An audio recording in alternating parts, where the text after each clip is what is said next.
तर Shinde double game खेळतायत का? विरोध करणारे शिंदेंच्या ऑफिसमध्ये कसे, असा सवाल देखील उपस्थित करण्यात आलाय. नाही शिंदे साहेब, तुम्ही तेच.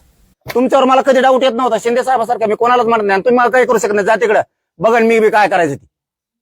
सत्यात गेलात म्हणजे का तुम्ही माज उतरणार का काय आमच्याकडं? यांच्यावर कधी संशय येत नव्हता. आमच्या मराठ्याच्या आरक्षणात विरोध करणारे लोक तुमच्या ऑफिसला कसं काय येतात?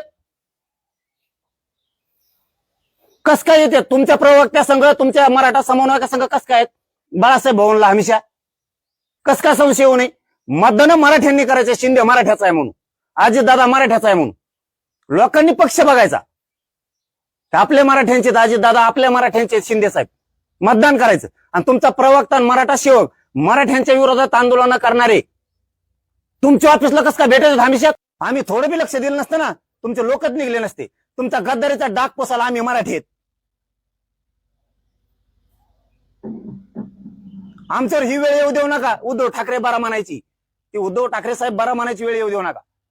कारण का आम्ही तेवढं रक्त झिजलंय. 1 रुपया घेतलेला नाही तुमचा, 1 रुपया.